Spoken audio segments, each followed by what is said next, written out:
Greetings to my fellow peace blunderers, and today we're playing yet another ridiculous made-up opening based on some country's name. This time we've got Algeria, and that means that our starting sequence of moves is going to be moving something first along the A file, then along the G file, along the E file, and finally again along the A file. And if you think that I'm wearing a slipper in my head just because I'm trying to follow some Algerian native tradition, nah.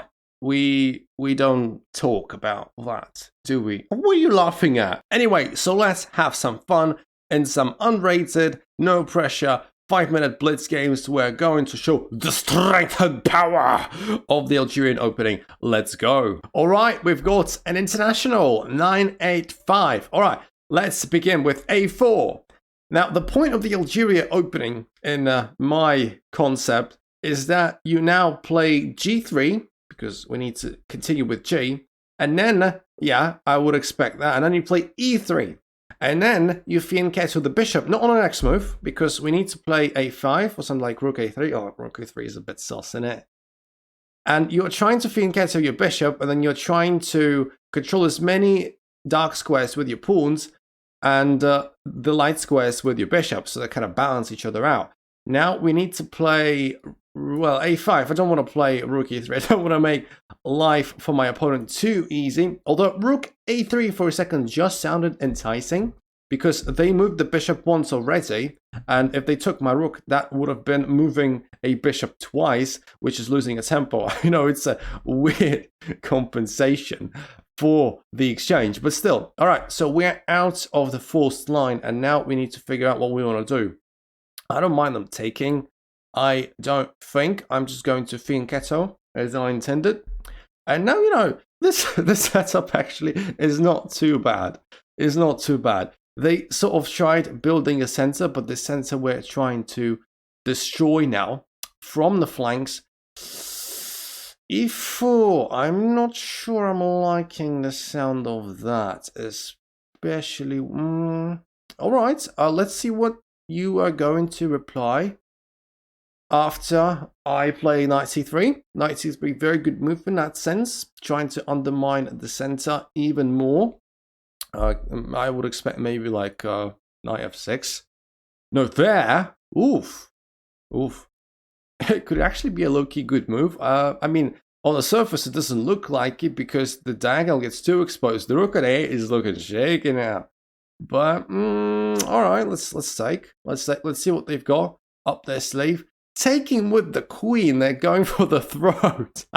I think it's fine. I think we just defend with E2. Sorry, Queen E2, and we're basically golden. That pawn has to be very careful now. This diagonal is very, very, very dangerous. Algeria opening strikes. Okay, so now that they've played F5, whenever the opponent is pushing the F pawn to F6 or F5, you always need to watch out for possible checks on H5. I don't think now is the best time to do that. However, now that they have sort of blocked off the bishop, I can maybe play Knight H3. I could play Knight H3 safely anyway because the bishop is defending it, but that way it's ensuring that the knight is not going to get captured, at least for now. The e-pawn is pinned, so I maybe can get away with playing something like D3, so that I can tell this queen bye-bye. And I like this queen here. Alright, so they're moving the bishop there. I wonder what they're trying to achieve. I don't think they're necessarily calculating everything correctly, because if takes, I still got the... Well, I still got a bunch of tricks in my sleeve.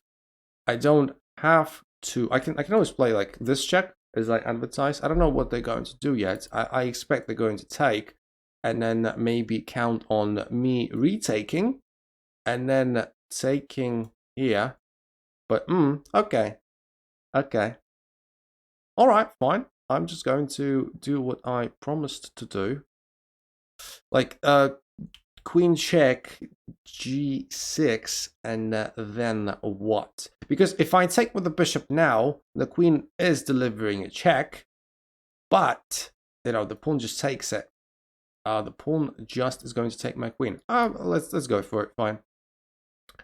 Let's go for it. I don't think we're in a big trouble after that. I'm just... I've got so many options, I'm confused. I can take this bishop, and then I can take this rook. I can take that pawn and take that rook. The bishops are strong, ladies and gentlemen. You never underestimate the power of the bishops. Okay, let's just go the safest route. Probably not the best, but I don't know. I don't have too much time to calculate through all the captures and deviations. I'm just going to take the bishop, but I'm just going to take the rook. And that bishop, ladies and gentlemen, the Algerian bishop, how we're going to call it now, when we play g3 and then fianchettoed it, is looking very good. Very good. It is looking indeed. I'm just going to capture that pawn now. I think I'm going to castle as well. And, you know, that bishop is controlling the longest diagonal on the board. The only thing I need to be concerned about is time. My knight is temporarily pinned now that I have castled, but that's not a big deal. I am unpinning the knight and I'm defending it yet again. Takes, yeah, probably when you're material down, you should not be exchanging pieces. So yeah, that's that. So yeah, so far so good. I think, well, there is no other good way for them to continue, I don't think. Yeah, probably avoiding an exchange now is not a terrible idea, but I've got this move as well. The rook is defended by the knight, and I'm taking a stronghold here of both open files, and I think something is bound to be exchanged. So that knight is pinned now. They did try. It was a very good attempt, I think, to avoid exchanging material, but it does run into some subsequent problems as well. I'm not going to capture the knight just yet. The knight is pressured twice and is defended twice. So how about I attack it a third time? What do you think? Is that a good idea? If king there, attacking my rook, well, I think I'm just good with capturing. And I will just have 2 pieces for a rook. And that's just an interesting move, which is not helping. So after takes with check, takes with knight. Yeah, resignation. Yes. Okay, Algerian opening strikes. Ow, bloody hell. Okay, how about we have another one? I'm actually surprised that the slipper just fell off my head for the first time during the recording. I'm not kidding you. I've been able so far to balance it somewhat nicely. But it's not very difficult, to be honest. My head is like a slab up top. Luckily, you don't see it from that perspective. All right. Okay, now we're playing as black against a Cypriot. 1291. It's going to be tough. Oh, snap. I think it's going to be a battle of fianchettos now. I think it's going to be battle of fianchettos. They do not intend to take the center at all, it appears, with this opening. All right. So I'm going to play A. I'm going to play G. Next, I'm going to play E. I almost played E5. I was almost allowed to play E5, but then I was denied that. Okay, E6 it is. And now I can actually play Rook A3. Is that a good move? Yeah, probably not. Let's play A4. I was just thinking, okay, so what's my Rook doing on A3? He can't really slide to H6 because the pawns are stopping it. Okay, I'm actually opening. That's all right. I can actually play D5, something that I haven't been allowed to do in the last game. So they're trying to challenge my pawn. I think I'm going to have to take. And then let's see what happens. They're taking with the queen, of course, because taking with the pawn is going to be losing their rook. Sorry, what's my voice? Bloody hell, mate. That chess is killing me. All right, so double fianchetto. A very interesting setup. Okay. Very interesting setup. I will be left with a hole pretty much on my king side. I'm hoping it's not too much of a weakness. But yeah, funnily enough, I was not intending to take the center, but you know, they're allowing me to do that. So I guess it's funny how things sometimes turn out. You're allowing your opponent to have something, but they're not taking it. They're not taking it. Instead of capturing it and letting them recapture with the knight, which I think they might have done, I would rather develop my bishop first, and let, if they want to capture it, they can capture it. They did capture it. I wasn't expecting them to capture it. Actually, I'll be honest with you. So I can capture with the bishop now. The queen is attacked, and the pawn is double attacked. I'm not saying I'm gonna take the pawn. Sometimes a threat is more important than the execution. All right, so they're playing this, a move that I didn't consider. I can always retreat back. Do I take that first? Do I retreat? Okay, let's take that first. Attack with a queen. And then I'm going to retreat. I like my semi-open A file. I'll be honest with you. I like it a lot. I like it a lot. Yes, I do have a major hole here. Like, these squares are incredibly weak. However, it's not easy for my opponents to exploit these squares necessarily because they don't have a dark squared bishop, just like me. This pawn is also weak-ish, can be exploited, can be targeted in the future. I will maybe try and actually do that with knight there. That's sort of stopping me from that.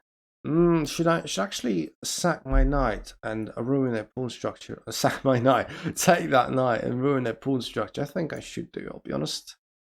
I think I should. I need to be aware of my rook issues at some point.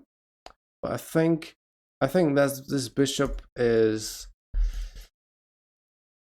it could be trouble. Could be trouble. We need to watch out. We need to watch out. I can now develop my other knight somewhere. There. Yeah, let's develop it there. If they play a g4, which they might do, I will be surprised. I will be surprised if they play g4. They play this. Wow. Is this guy playing in a contest for the worst pawn structure ever? Okay, should I take that and let them take my rook? Should I save my rook? Alright, let's save the rook, fine. And we can recapture there. I don't know, I think my position is okay.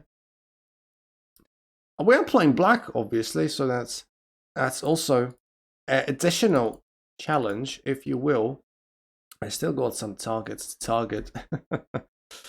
Yeah, let's play queen there. I'm gonna try and maybe put my rook there. This square is so for now unavailable to me because of the bishop.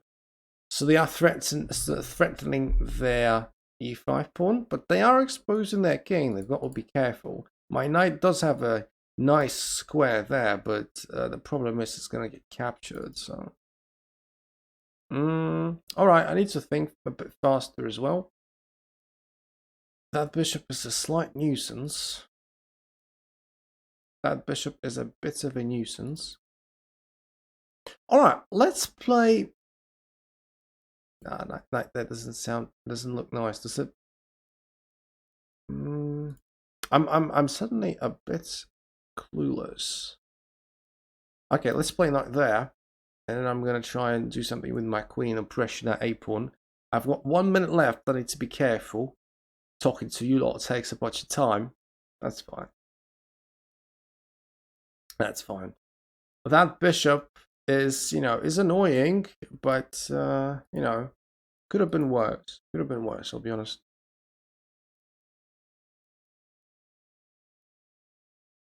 So I don't know where they're going to retreat necessarily. They're going to retreat there. Do I mind a trade of queens? I don't think I do. Let's trade queens, sure. Let's do that. And then we've got this pawn to target. This pawn is going to be very difficult to target because of that bishop. But we've got some things working for us. We certainly do. And then I'm going to play the knight. I'm going to play the king there so that maybe some discovered checks aren't possible. And yeah, let's see. At some point, maybe I want to play c6 to close that bishop down. But at the moment, I think what I'm interested in, I'm playing maybe this idea. Knight there. Let's see how they're going to respond. I've got 40 seconds. So I'm threatening both the pawn and the bishop now. I don't mind if the bishop goes away. They're ignoring the threat. They say, come on, take my bishop. What if I pressure it a little bit more? Keep in mind they don't have any checks. They don't have any tricks against me. But what if I take? If takes rook. Yeah, takes rook. Thank you very much. Thank you very much. And now it's gonna get interesting. I've got 20 seconds. I've got to be really careful. But I think I may get it. I may get it. Let's undermine this bishop because I'm honestly quite sick of it. Let's undermine the bishop. The bishop is a little bit pinned. So what we're gonna try and do is we're gonna try and bloody hell, 16 seconds is no gimme. 16 seconds is not a gimme. They're gonna try and move there now. Yes, they did. And now I'm gonna try and move that pawn. I'm gonna try and move there.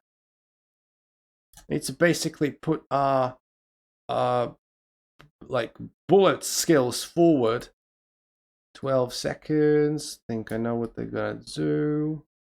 I'm gonna take that pawn. I'm gonna go back there. I am playing bishop against rook, but I've got extremely low time. I've got extremely low time there. I've got to watch it. This pawn is indefensible though. So is this pawn now. And now I can start pushing. And now I can really start pushing. I've got to be careful though. They might have some pre-moving tricks. I've got 9 seconds. Let's go. Let's go. This king cannot access the king side at all because my rook is blocking the king. At least for now. Okay, so they're blocking that pawn, but I've just unblocked that pawn.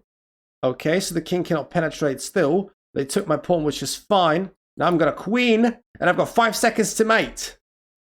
Well, 5 seconds to mate. Come on. Come on. Come on. Soon up. We got it. We got it. We got it. Good, good, good, good, good, good, good. Nice. Resigns. Didn't let me mate. Sheesh, that was a difficult one. Bang. Good. Take your bloody slipper. And that was the Algerian opening for you. It was the second one was really tough, but we managed to scrape through somehow. Oh, I don't want to look at the game analysis. It's probably embarrassing. But anyway, if you just so happened to find this video useful, please like and subscribe. Follow me on Twitch. I stream Wednesdays, Fridays, and Sundays, usually. Find me on chess.com, join our Discord, all that good stuff. And I'm going to talk to you very soon, my favorite unintentional gambiters. Love you all. See ya in the next one.